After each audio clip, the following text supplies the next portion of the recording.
Hello everybody and welcome to this exciting conversation. Today we are thrilled to have Mr. Rahul Amin, who is an actor, director and a producer making waves in the coastal film industry. From his debut in Sumbe and directing Middle Class Family and co-producing Rupantara, Rahul has worn many creative hats. So let's dive into his fascinating journey and explore his passion for cinema. Welcome, sir. Thank you. Rahul, you have built such a diverse portfolio over the years. So could you share how your journey in the entertainment began and what inspired you to take up acting? I actually never wanted to get into this field, but then I grew up watching Kannada cinemas, Vishnuvardhan or Ravichandran then. And from there onwards, the life started being cinema. Whatever I used to do, everything depended on how heroes do it in cinema. But then later on, everything went on to the curriculum. I mean, I was much into academics. One fine day where I was studying for my preparatory exam in 10th standard, I saw an ad where Devdas Kapikat, Chaparka team was looking for an artist. And I've always been the fan of the team. Every new drama releases, I go to a town hall. I sit in the front rows and admire them. Not just watch the drama, I used to admire them. Oh my God. And then finally, I saw that ad. And Bhojaraj Vamanjur, who's already a teammate in Chaparka, he told me, there is a slot open, can you give an audition here? The audition is going on. Like, fine, why not? I had already done studying for preparatory, my studying was done. So, went there, got into the audition, got selected, but did not inform at home because they would not allow it. And even the exams were going on. So, throughout the exam, even the preparatory or for the final exams, every night I had been to the drama. But at home, I gave them the reason saying I'm going for a combined study to my friend's house. And obviously, one fine day, they'll find out. And they did. And then they called Devdas Kapikat said that, we want him to study, not to, indulge in dramas and all.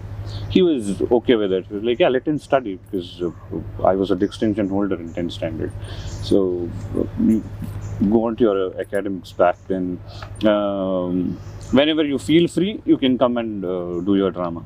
But whatever drama I already did with them, that I had to continue. So that went on till second PU. I have travelled with them to Delhi, Gujarat, Mumbai, even Dubai. They've taken me to all these countries. And after that, when I was in college, then I was introduced to V4 channel, where I was a VJ. For 2 years, I had my own show, Mr. Russell, with Rahul. And I worked with Vismaya Vinayak, if you know him. We used to do stage shows as stand-up comedians. We had our own small skit, Tamasha Factory. And then also with this brother, Mime Ramdas, we used to do mime shows. So along with the curriculums, this was a part of my life. This never faded away. Later on, Suhan went to Ramoji Film Institute to study direction. So that's when it fascinated me. There is a study for direction. So whenever he used to come down, I used to look at his rough work, whatever he's done there, and nothing used to go inside my mind. And that triggered. How can I not understand this? Then I was not actually into direction, but looking at Suhan, this is an interesting field. My first movie was actually Rang, which was directed by Suhan and Vismaya Vinayak. So I played the heroine's friend's role. It was in 2014 or 13, I believe, because 2014 was Sumbe. So from there, while I was doing this Rang movie in the set, the producers of Sumbe had come to visit the set. That's when they saw me and that's when they selected me for their next move. So that's how Sumbe happened. I mean, everybody has their own struggle story, but I don't have. I really don't have a struggle story. It just happened. All I'm saying is I'm still struggling. It is still, it's not the story, it is a part of it. So from Rang, these producers came to the set, Kishore Kottari and Ashwit Kottari, and also the director, Sai Krishna. So from there, they selected me to the next movie, that was Sumbe. And Sumbe happened. A heroine from, she's a Bengali heroine. I mean, she studied in Kota, and she lives in Mumbai. She came to Mangalore for a movie, and it was a good experience. The entire movie set. And that was a whole different set, because Rang had our own team where all my friends were there. It was done by my own friends. So that environment was different, where you come to the different set where you know no one there. Still there was no thirst for direction. I was still into acting. And then from there, if you know Shobhraj Power, he sent me some audition stuff. So I went to Bangalore, I gave auditions after auditions, and finally I gave up. Then I went to a 9-to-5 job. I was working there and I couldn't even concentrate. What am I doing, dude? This is not my work. Then finally, I got a call back from one of the auditions. So I had to go to Madikeri for the shoot. So I did not even think anything. I just kept my ID, my mobile SIM, everything. Just walked off from there and went to Madikeri. We shot that movie. The movie was really good because it was supposed to be released in all the languages because it had no dialogues. Entire movie was silent movie. It was a really good concept. It was a thriller movie, but then it never released. But even if it was not released, it gave me many contacts from there. The same director from that particular movie, Varnika was the movie title, and director was M.N. Jayant. He actually, his character or his behavior or the way he is in the set or he controls the set as a director, that fascinated me a lot, and I learned a lot from Mr. M.N. Jayant. I still say he is my guru or my teacher. He may not know it, but kind of Ekalavya and Dronacharya. Then from there, he came to Mangalore. He directed Yesa. He's a Kannada director. He directed Yesa, where Shobhraj Power wrote the story and dialogues also. So Yesa was a good hit, and that gave me a break. I think I had to sustain that break maybe, but M.N. Jayant went back to Bangalore and he was supposed to do a serial. So that's when he called me. I'm doing a serial, I want you to be the lead there. So from Bangalore again, I went back to Bangalore. So with him, I did a serial called Aramane for 2.5 years. That too was a good experience. So being with him for 2.5 years, every day in the set, the way he controls the set, or I used to not just finish my acting and go to my room or whatever, no, to relax. I used to sit next to him, right next to the monitor, and ask him each and everything. What is this? Why are you doing this? Why is he looking that side? Why is he not looking this side? He patiently answered each and every question for me. This is how it works. So that's where I was like, okay, whatever I read in Suhan's rough notes, now I can connect. This is why I couldn't understand. This was the exact things what he was writing in it. So from there again, I came back to Mangalore after the serial. Then I did a movie, which did not release again. Then finally we came here. I mean, the Raj Sounds and Lights we did. It was again the whole team where me, Suhan, Vineet, all the college team again we got together. And yeah, they told me you can direct a movie. I said, okay, fine, let's do it. Raj Sounds and Lights was a hit, and it's because of the team effort. Everybody were there, and now, yeah, right now, middle class family.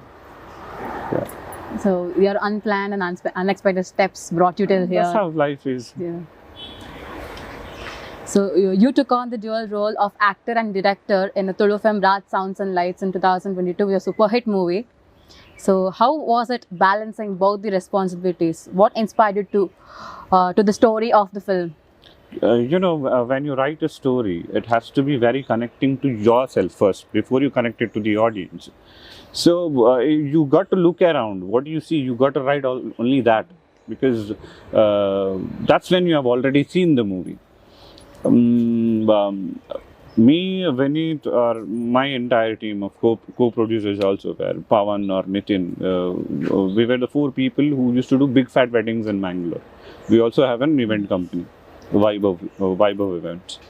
So we were actually into events. So we thought, why not do a movie about the events? We know in and around it.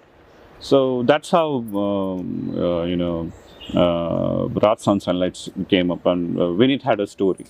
So I have a story where he's written some lines there. Then he told, okay, why not we expand it and make it a proper script?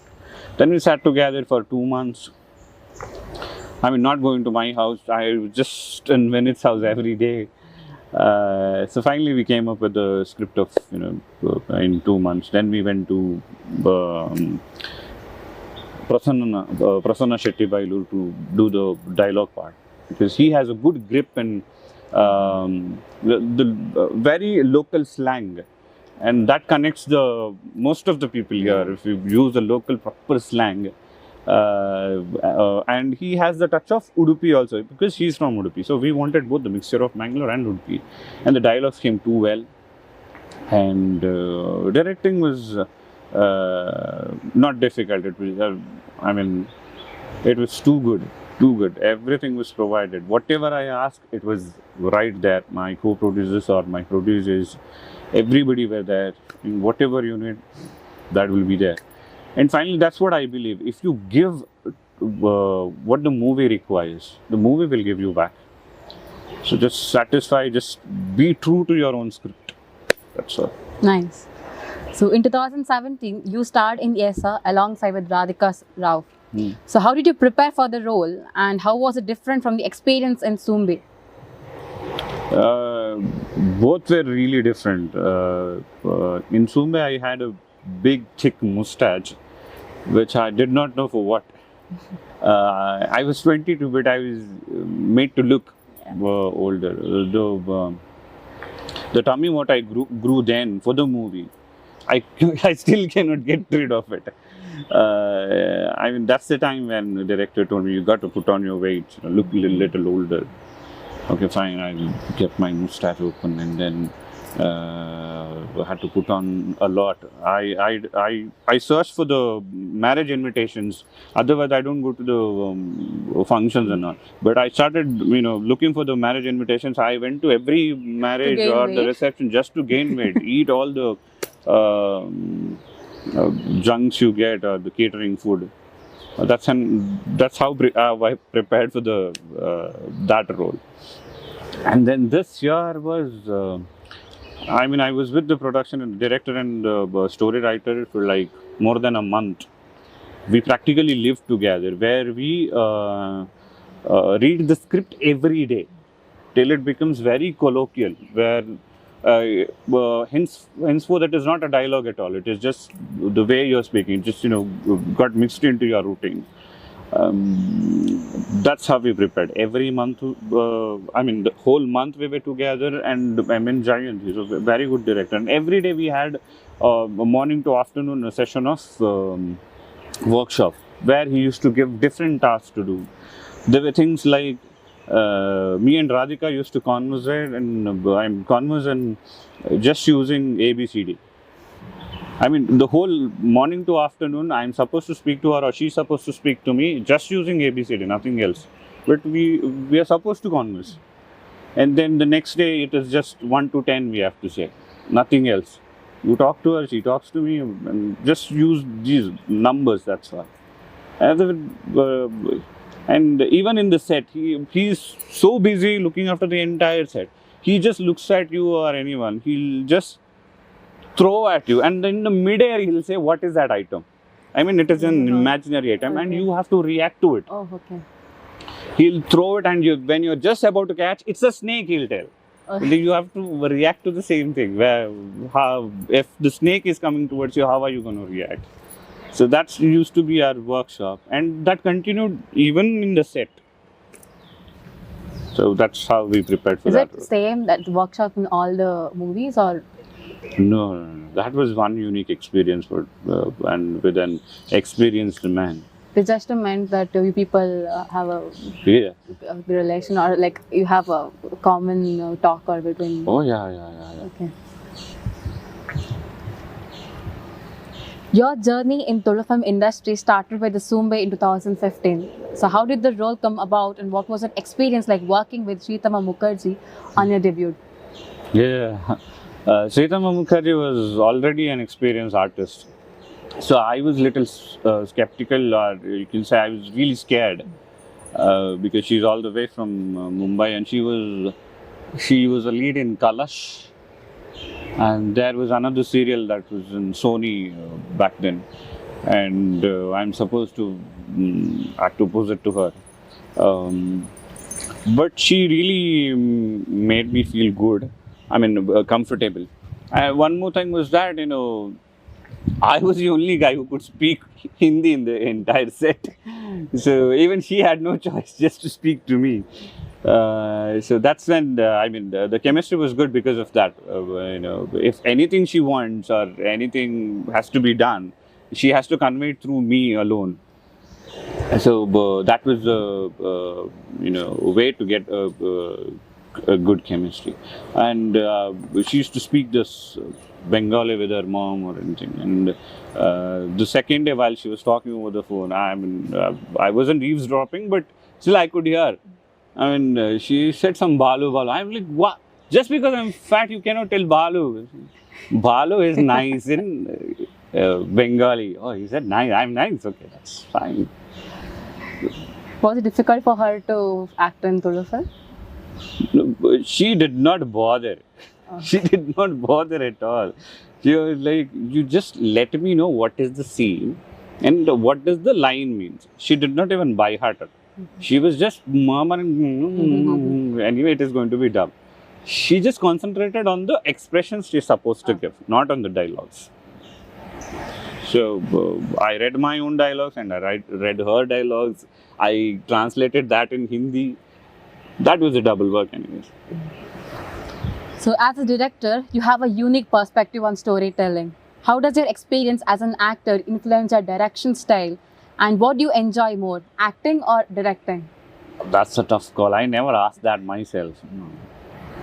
I don't know. The first thing is that, you have two perspectives now. Sometimes the problem is that if the director is not an actor, I believe so. I don't know. I'm not a big director or something. I've just directed one cinema. But this is what I feel. If you have the other perspective, like if you have the perspective of an actor, it is easy to communicate with the actors again when you are the director because you have been the actor. So you know how your mentality works, how you're gonna see things. So it is easy to convey to the artist or look after them at least. What do they need? How are they expecting things to be? And it works vice versa also. Where you have been the director, now you have perspective as a director also. So that's what I'm saying. It works vice versa. You know both the perspectives, and that's actually a plus point if you have both the vision there. And direction is always good. It opens up your mind so much. As an actor, I just, what is my role? I just do it. But the direction has so many things running in your mind. At the moment, it might be stress, but when you solve it, you're so satisfied. Okay, this is what I want. But till then, it will be like, how do I do this? And finally, you come out with the stuff what you want to, how you want to direct it, and how you want the shot to be.